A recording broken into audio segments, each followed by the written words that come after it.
Confused about accreditation within the fitness industry? Stay tuned. In this episode of the KIPS Podcast, I have Dr. Brent Brookbush of the Brookbush Institute, where him and I discuss topics like personal trainer education and accreditation, a big topic there, and how it has impacted education and the fitness industry. This podcast jumps off a series of episodes that revolve around accreditation and also licensure. With these topics, I would deem them very important if you are going to be working as a personal trainer, group exercise instructor, or any of the other career choices within this industry, that you know what these terms mean, how they are applied, and how they are utilized. These things have very big impacts on cost and also education. If the career of being a personal trainer is going to improve, these tough conversations are going to continue to happen, and we will see where they start. Some of the guests coming on in the very near future are representing different organizations, different viewpoints, and hopefully these provide insight to you, the Fit Pro, the personal trainer, watching them, what they revolve around, and having these perspectives can hopefully help you shape your own viewpoint on them. Now, one topic I do want to touch on before we get to the episode is the term accreditation and how it is sometimes misused within conversations, within marketing. Now, you might go online and you might see things that are called CEU approvals. With that, that's your continuing education approvals, and other organizations are basically applying to separate ones for them to provide CEUs for that organization. Let me give you an example here. With KIPS, on a yearly basis, we apply and pay for a fee for the company NASM. With that, that means that they have reviewed our education and they deem it appropriate for their fitness professionals to take these courses and gain CEUs that they can now apply for their recertification. Sometimes we see the word accreditation being misused and used as these are accredited CEUs. In the very basic terminology of accreditation, yes, it is, but we don't want to mix up personal trainer program accreditation with CEU approvals. Very different processes that are very different in cost and what they seek out to do. Let's now get to that episode with Dr. Brookbush. For our listeners, Dr. Brookbush, can you talk a little bit about how you got started in the fitness industry, what you're doing now, which I know is a lot, but a little bit about how you started, what you're doing now, and what you're working on? Oh, that's a huge question. And I have a pretty kind of weird entry into the fitness realm. I started as a jazz trombone player, believe it or not. Personal training was my side hustle. I got into personal training because I was a skinny kid, interested in like lifting weights and trying to get big. Then I'm in college, became a personal trainer, as trombone player. I actually ended up tearing this muscle in my face, which is why the side of my lip is a little bigger. Did a couple surgeries to try to get back to playing jazz, could never do it. Let personal training basically take over my job. And then I started educating at the time I was working for New York Sports Club. I started training and developing their trainers. Kind of just like launched me into this whole new career. Ended up getting my degrees, bachelor's, master's, exercise science, eventually went back for physical therapy. And more education became like, my life's work, my passion. By the time I had gone through New York Sports Clubs, Equinox, years with the National Academy of Sports Medicine, I would say I had built up a laundry list of things I wanted to improve in the industry. That thesis became me launching the Brookbush Institute and trying to solve some of these problems, which is now, of course, what I do is try to optimize education in the field through evidence-based, practical education that is delivered better and is more convenient, flexible, affordable, all that fun stuff. So great. And with it, I feel like you have built a juggernaut of a fitness education company in just doing a simple search query on Google. You could see the Brookbush Institute being compared to NASM in just looking at popular search terms, other things that people are searching, which is no small feat. As somebody that takes SEO and very seriously and trying to learn more about that end of marketing, it is a lot of work, a lot of dedication to get to that level. So kudos to you in that area. I can only look from afar and say that that is a lot of hard work. I think I want to start off by talking about the evolution of personal trainer education. I think over the last few years, it's become a little more apparent that there is an issue with new personal trainers. I think gym owners are starting to talk more about the education that is accessible to them. They're starting to say, I'm not sure that there is one best certification, and they're trying to look at it as a whole. From your perspective, what do you think education plays a role in a new personal trainer, and also the personal trainer turnover rate? There is no new personal trainer without some sort of minimum amount of education. Right. The truth of the matter is the fitness information that was out there, even if, like, let's say you were a very passionate exerciser, right? You were into bodybuilding, or you were a recreational basketball player like myself, or like what you come in with all of this information that you've gotten off of blogs and magazines, or what, you know, back in the day, magazines, right? Blogs or whatever else you're going for. You've been filled with trends. And those trends are not evidence-based. Most of the time, they are not accurate, right? It might be accurate adjacent, but they're not accurate. So until you take that kind of casual education that you've tried to put yourself through as an exerciser and formalize it with some sort of third-party approved education program, okay?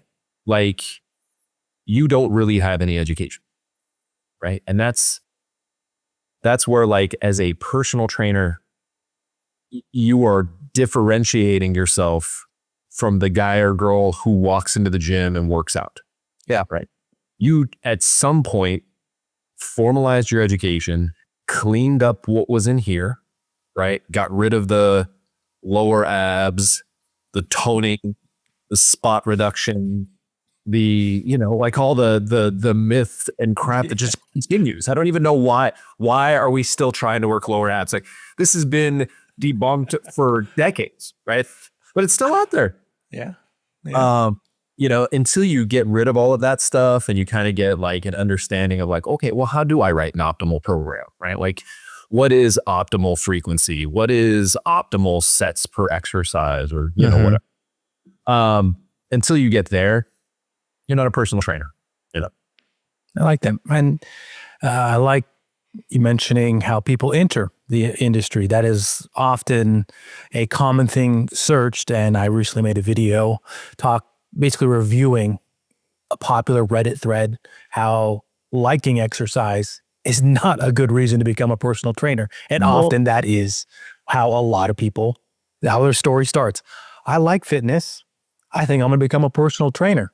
And those people often see, oh, wow, this is not what I expected. And I think that there's so many topics in there. What topics do you think are crucial for that first day? That first day that's probably not on a new personal trainer's brain. Like, they're going into it thinking, this is not as what I expected. What are some of those topics, subjects that they should hopefully research prior? Okay, well, you know, you started off kind of hitting on a major point. You become a personal trainer because you want to help people. You don't become a personal trainer because you like exercise. If you happen to enjoy being in a gym and want to help people at a gym, that's probably the reason to become a personal trainer, right? As far as what you should know,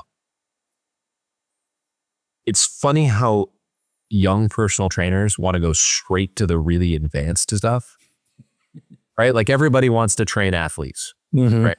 And professional athletes. And the first thing we tell personal trainers is nobody's going to let you touch a professional athlete. Yeah.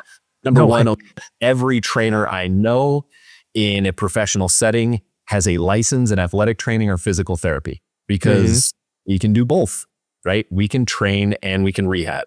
And that's a better combo, right? For that level of athlete, right? So the athletic stuff, you kind of have to push aside. If you're going to become a new personal trainer, you have to want to help people. And the people you really have to want to help are the novice exerciser, right? So you need to know how to put together a basic program. And that sounds easy. And I guess in some ways it is, but it's not, because these people don't have the motor skills you have. Yeah. They don't have the capacity you have. So you're trying to come up with a program that isn't going to destroy them, right? That they can do with decent enough form that the risk of injury is fairly low, and is enjoyable enough that they're going to come back and see you again. Yep. So there is a lot to learn just in that little segment. Yep. And that would be where I'd say that's where you need to focus the first day. I like that. So many people forget the people that are the usuals, we'll call it, the typical demographic that's going to be walking into the gym. Just how you mentioned, they're thinking about, I'm going to be training the athletes. How do I get in touch with these athletes to get them to come work with me? I'm going to revolutionize their training. Yeah, right. Good luck even getting within a yard of them. And even if you did, I could tell you that how you mentioned, they have a plethora of people already helping them. How are you going to have that in? But getting back to something that you mentioned a bit ago that is a part of this podcast, and I have been trying to think about how to narrow it down, and what's coming. Talking about accreditation here. Can you give a general explanation for the common fit pro of what accreditation is? I think that is one of the big things that I see still over the last 10 years, is that people will try to explain to me what accreditation is and how it impacts our industry, but yet they're not even getting close to it. And I have myself, I've worked on different accreditation applications. I have a pretty good idea of what it is, but can you, for this episode, give us a breakdown? The truth of the matter is what people think accreditation is and what it actually is do not match.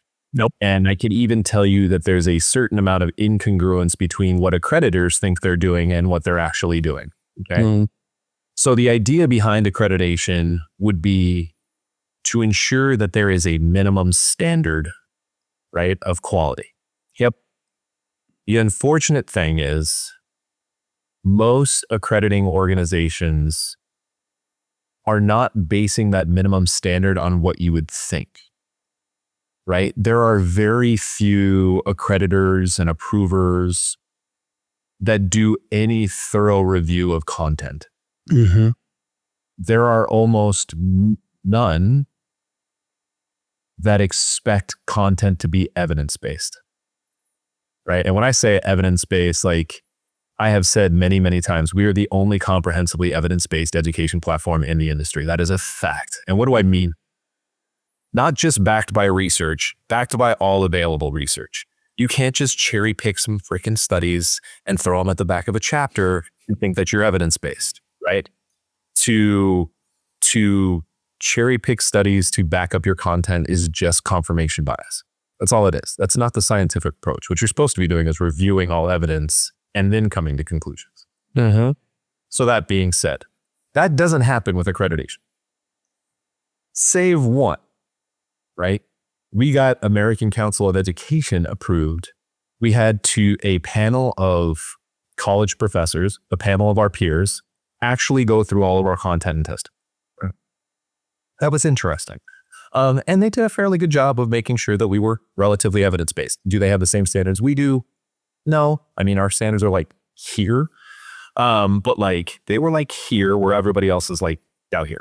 You start getting into what do approvers and creditors do. A lot of times they look at like the institution and they kind of want to make sure that you're a real institution. Okay, that has some value, right? That does probably keep out a certain percentage of fly-by-night, quick, cheap, I'm gonna create a course with ChatGPT and throw it on Udemy and try to sell it, right? It probably keeps some of that out because you wouldn't be able to pass approval because you wouldn't look like an institution to them, right? Yeah. That's probably most of accreditation and approval. Then you get to this next step of accreditation and approval where the better accreditors and approvers of the dozens that we've gone through, and this goes for CEs for everybody from physical therapists, occupational therapists, to personal trainers in the UK, that whole thing, right? Uh-huh. The next step is they kind of get obsessed about your tests, right? Which is a little weird in my mind that they go to the test and not the content, but like, Agreed. at least they try to make sure that your assessments meet a certain standard, right? Unfortunately, that third piece of like looking at the content never really happens, right? Mm-hmm. And I think that's where the minimum standard thing is missing. So, accreditors and approvers, just to kind of recap everything I just said, they're doing a decent amount of critique at the level of, are you an actual institution? Okay. Some of them are doing the minimum review of content. Okay. A few of them are doing this hardcore thing on assessments. And the American Council of Education is trying to do a review that maps you to college level education courses. So it's a little bit more well-rounded. Mm-hmm. Okay? Now, the accreditation that everybody talks about is the NCCA, right? Which does not do what people think it does, which is where we get really frustrated. Okay? The NCCA absolutely does not review a certification as it is defined by the public. They would say that they review certification. Okay?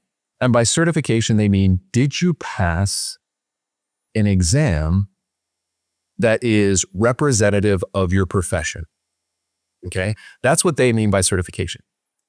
But what the public thinks is certification is everything that comes with it. Spot the on. textbook, the courses, the study guides, the lessons. And does the test actually reflect that content, right? And is it done well? Well, unfortunately, the NCCA never looks at content, right?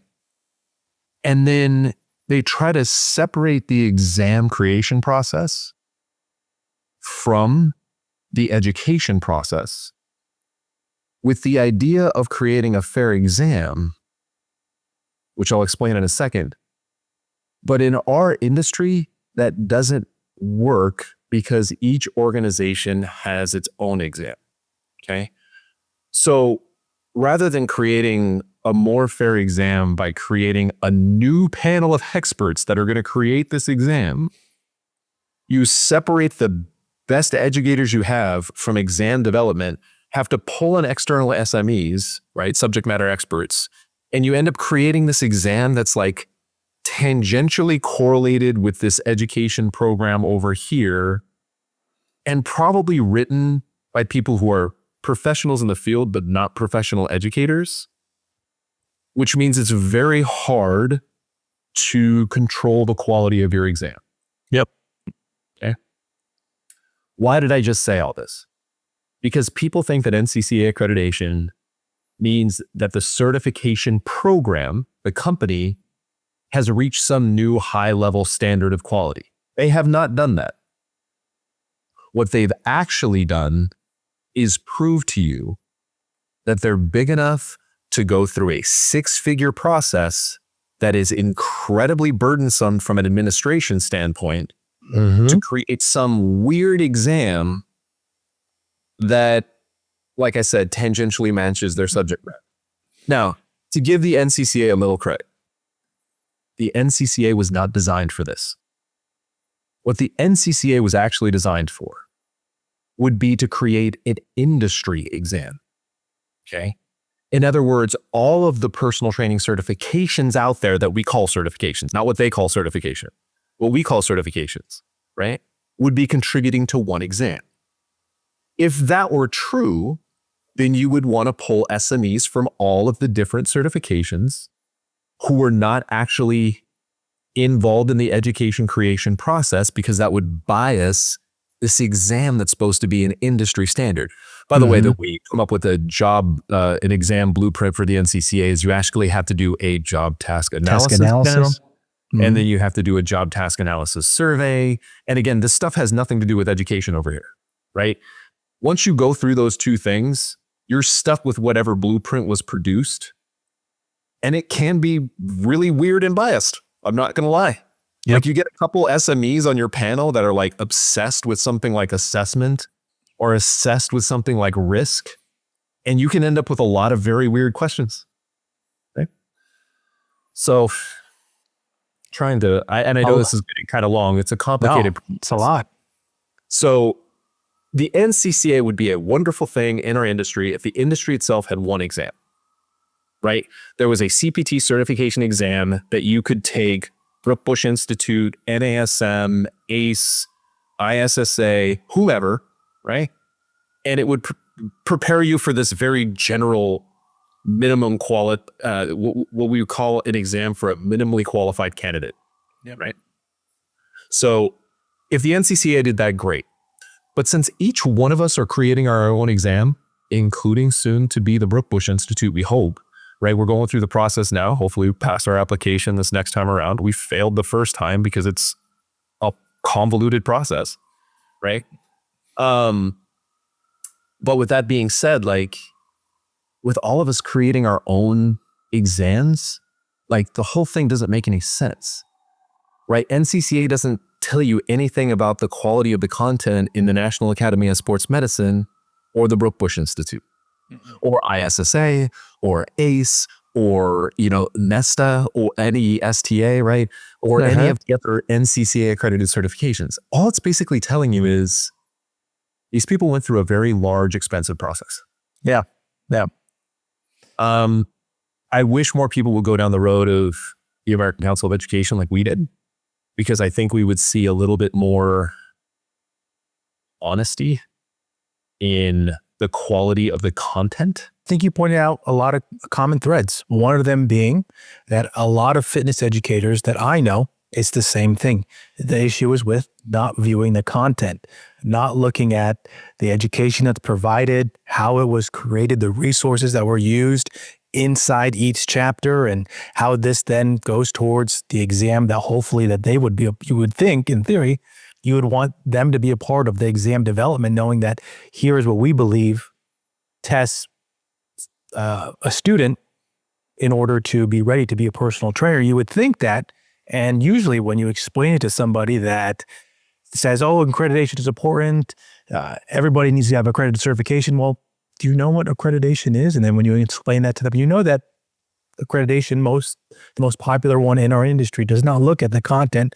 They almost give you like this look like, you made that up. Like, nah, why would I make this up? I'm not trying to confuse you. I'm just telling you about the standards within our industry. And thank you for mentioning about you do not need an accredited personal training certification, because I think that people will get really hooked on that. And especially over these last 5 years, just seeing I'll call it evolution, a change after the pandemic in terms of what gyms started to accept, those kind of broadened. Those started to open up more, and we're even starting to see exams that are not accredited being offered by a lot of the big chains. How do you think that kind of started to change things, the non-accredited exams? Yeah, I think the certificate programs, which are now being offered by a couple of the large programs, which I guess that's basically what we've been offering the whole time, right? As a certificate, right? I think a lot of people have followed our lead, and I'm going to give myself a pat on the back. I think I started this trend, right? I think my fight against this accreditation that didn't match what the public thought it matched. Yeah.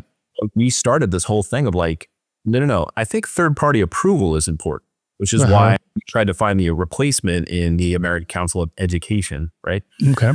But I do think it's going to open up. I do think it's very possible in the next 5 years, we see NCCA no longer be the standard in our industry, and it shouldn't be. Or the we need to switch to the NCCA has a certificate accreditation, right? And they need to switch to that simpler model, because part of the problem that you end up having with trying to get through NCCA accreditation is our industry doesn't match their standards, which makes it so much more expensive. Like you're trying to fit a square peg into a round hole. Like, and you can feel it.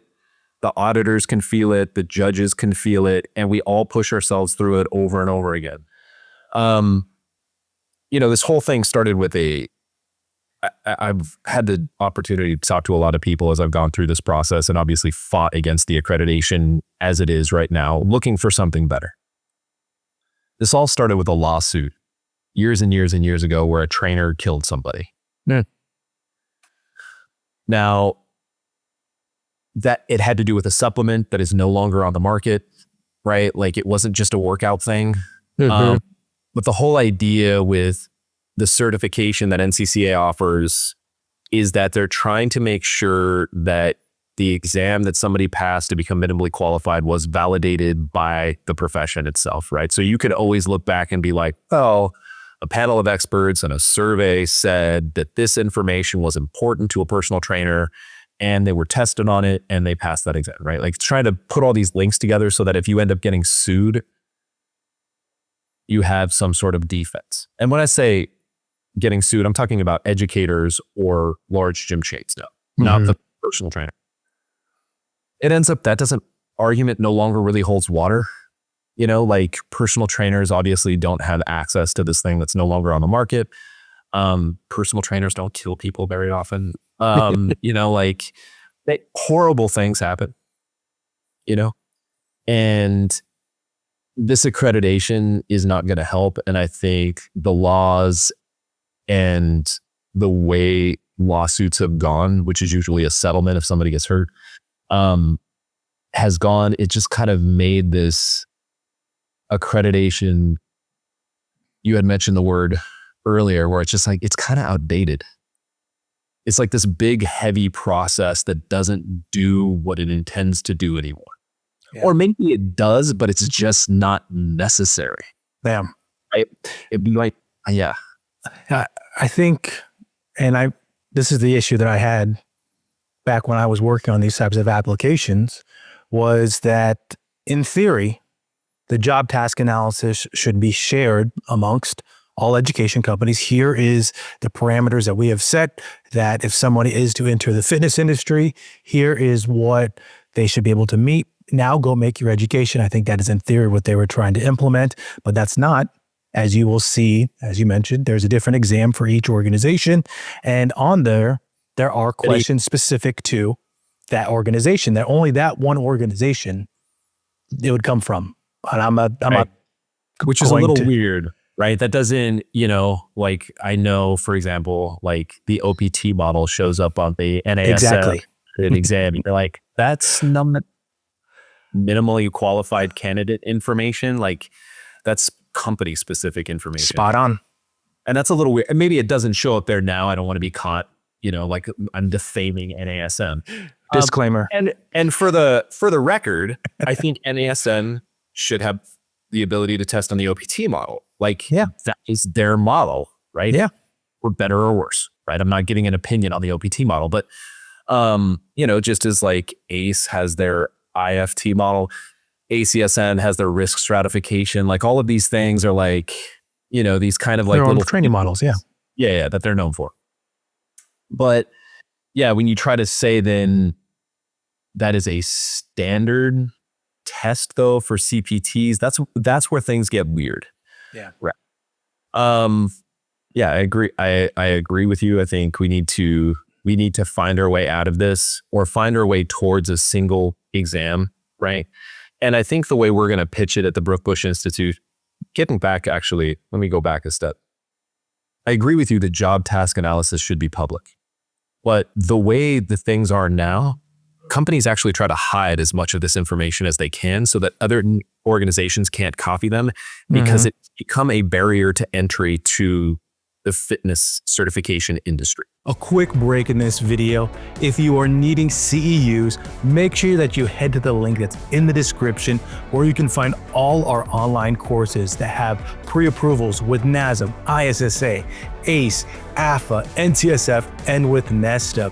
We of course offer free content on our YouTube channel, but if you're needing professional ed, with some of you having the full amount to recertify, make sure you head to that link. And now let's get back to the video. You pointing that out, it didn't click in my head until you mentioned it. Back when I used to work at NESTA, I used to have a hands-on in the design of the policies and procedures, the exam candidate handbook. This is typically where you would find some of this information, the GTA. And recently I made a video within the last year for the KIPS YouTube channel talking about tips for passing any personal trainer exam. And of course, I'm going to mention these documents that a lot of trainers don't know about when they sign up for an exam, your exam candidate handbook, your policies and procedures, because that's where you can find typically the JTA and the percentages of each section and their weight with the exam. And when I did go look for this information for some of the big dogs out there, I was actually really surprised how little information was there. Just almost a paragraph instead of the pages and pages of the content that's inside of this exam, which those are the job task analysis is a bigger document. So it didn't click in my head until you mentioned it there, which is you kind of understand if you paid $150,000 in consultants to get through this process or more, right? Or more. It's definitely not less. Yeah.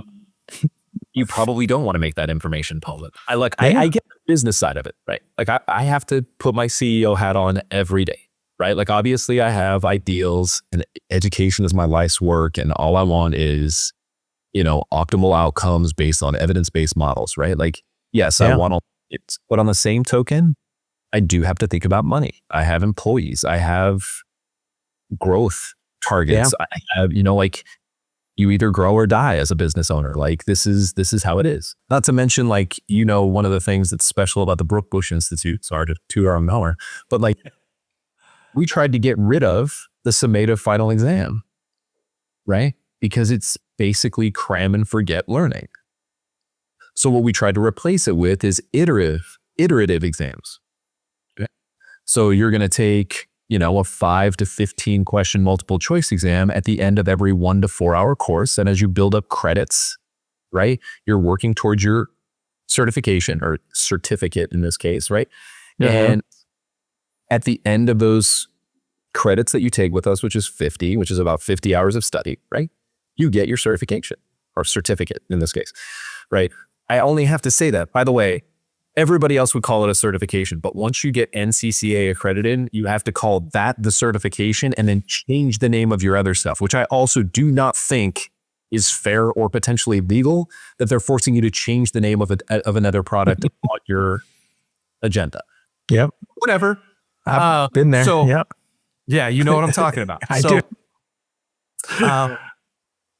That iterative testing that we're talking about, the flexibility that our program allows, where you can go as fast or as slow as you want because you don't have to worry about forgetting what you just learned because you're going for one exam at the end that's going to try to test you on everything you learned, right? It's like gotcha level exam taking, right? You can do that. And our people who get our certificate end up taking hundreds more questions. We can make the questions harder. We can challenge students more because it's not an endurance test, right? Take all 50 questions without getting up to pee, go, right? Like you're like, dude, right? Like, is it really that necessary? Yep. Do you think that there should be a hands-on component for becoming a personal trainer? See, now this is an interesting one because this is a fight I get into with the American Council of Education. In order to get higher level learning credit, which essentially means you're mapped to like a master's degree as opposed to a bachelor's degree, they're like, you have to have a practical. And I'm like, most of my post-grad work, my graduate work and post-grad work did not have practical exams. In fact, I am a licensed doctor of physical therapy from a multiple choice test.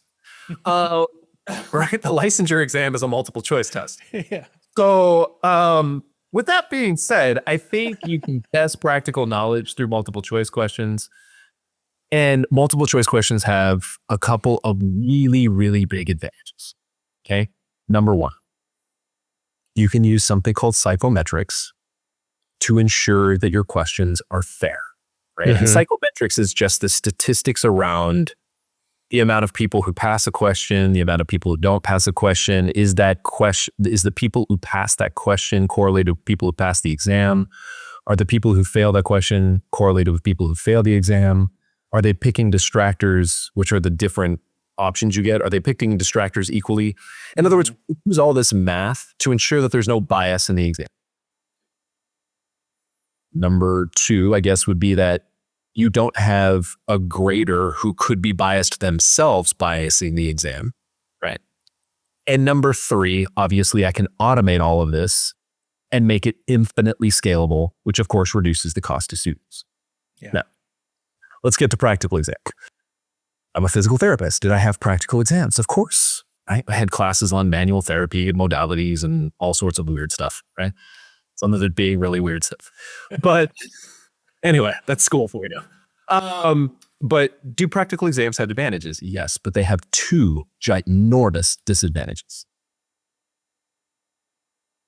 And both of them have to do with requiring a proctor, right? First, there's no way to create a completely objective practical exam. There is always a subjective component. As soon as you add an adjudicator, you have somebody judging it. Yeah. And you are at their whim. Yeah. Okay? And sometimes they're well-intended and sometimes they're not. And you just don't know. And sometimes they're just inconsistent. Okay? The second thing is as soon as you add a proctor, you add a cost that is going to increase with every new test, which means you are adding hundreds upon hundreds of dollars to the education process for the student. As I mentioned, we have hundreds of exams taken, right? Doesn't cost me any more money. I like that. I like that response. I'm going to give you a couple quick hits here. This is something new that I've been trying on the podcast. There you go. Yep. Get in that fighting stance with me. With this one, initial responses. Quick-ish on the response. If they get spicy, that's good for our listeners here. So I'll read you the sentence and you let me know your thought. Experienced trainers need a current CPT certification. Yes. Any reason? You need to continue your education forever. You don't get to stop learning. I like it. That should not make it hard to keep your CPT. Yeah. Now, this is probably the most spicy one I put in here. Live training is dead in the fitness industry. That's not spicy. It just makes my heart hurt. So a little bit of background. The year COVID shut us down, we had 70 workshops booked and we're going for 100. Okay. We had an 8 or 9 person instructor team. We were doing sometimes 2-3 workshops in the same weekend in different states. Wow. Right. And realized that a huge portion of my career, 15 on the low end, 15 to 25 weekends a year for 10 years, I was teaching workshops on the weekend. Wow. Right. Like that's what I did. You know, I was very excited to be up in front of a room. I love live education, but COVID killed it. And here's where we're at now. Okay. I think people want live education, but online education is so much more convenient and so much more affordable. Okay. Because kind of like the practical exam thing we were just talking about, live education is not infinitely scalable for the same cost. Live workshops are very expensive. I can tell you like our expenses just roundabout number. Every workshop was like $3,500 to $4,000 in expenses. And I don't think we were very expensive for our costs, but when you're starting with that, think about what you have to charge students and how many students you have to come out. And obviously, the less you charge, you're hoping for more students, but that doesn't always work out either. Yeah. Okay. So I think what's happening now is there's some education companies that are trying to get live workshops out there. We still are trying a little bit to get live workshops out there. But the online education thing has sucked so much air out of the market that I think, like us, when people try to put live education out there, they end up canceling a lot of workshops because they can't quite get over the profit margin. Right. So, every once in a while you'll see a workshop gets 25 people. Great. You see something new come onto the market and they're like, yeah, we just had 50 people. And you're like, yeah, buddy, whatever. Let's see if you're still here in 2 or 3 years. Because there's a big difference between flash in the pan. I'm going to burn through all of my Instagram following I've been building for the last 3 years. Right. They do 2 or 3 workshops. They make a lot of money. Good for them. And then building a good live education, right, is 2 totally separate things. We got to get to the next one here. Let's see what you think. There is a best, and this is there could be some bias in here. There is a best personal trainer certification.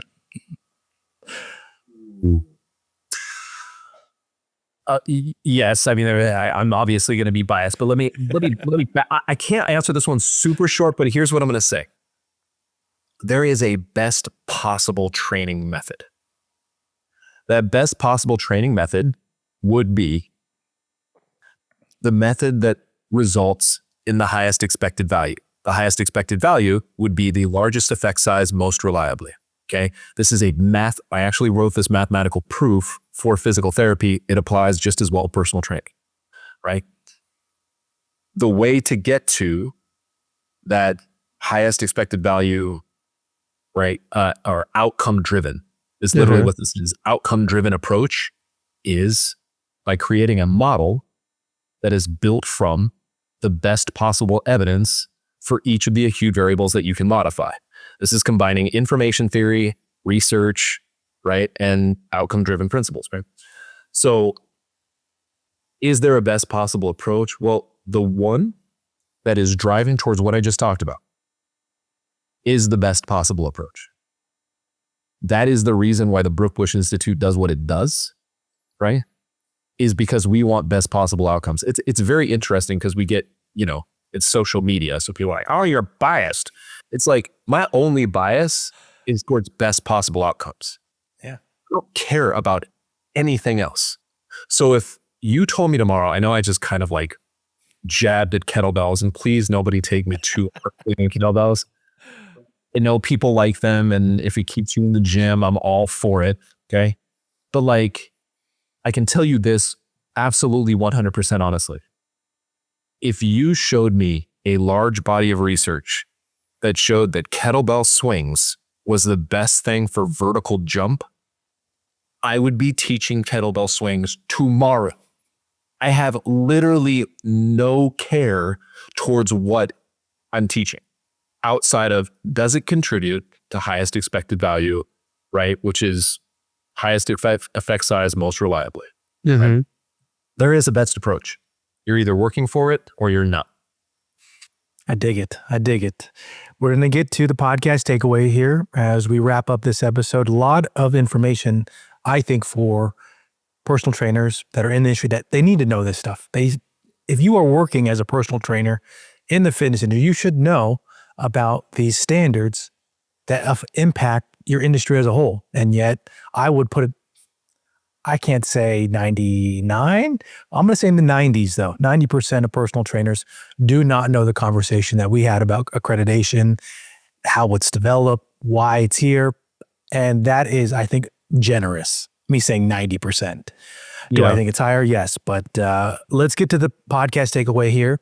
And with this question, it's your feedback. It's your insight about personal training. What are 3 myths about becoming a personal trainer? 3 myths about becoming a personal trainer. That if you're fit, you're qualified to be a personal trainer. That's false. Yep. If I become a personal trainer, I should have access to professional athletes. also false. And then I would have to say the last one is like something about liking exercise, as we talked about before, isn't it? Right? Yeah. It's wanting to help people that will make you a successful personal trainer. Spot on. Before we sign off here, any upcoming events, social media, website that we could throw out here? BrookbushInstitute.com, man. You know, certifications, courses. We have a client program generator we just launched that is awesome. We have an AI tutor that is insane, and it's all included in a monthly membership like Netflix. Great. Dr. Brookbush, thank you so much for coming on the KIPS podcast, sharing this insight. I know there's a lot in here for listeners, and I hope that they do take the chance or the time to check out what you offer and really explore more than what they're seeing in marketing and really dive into your stuff. Thank you again.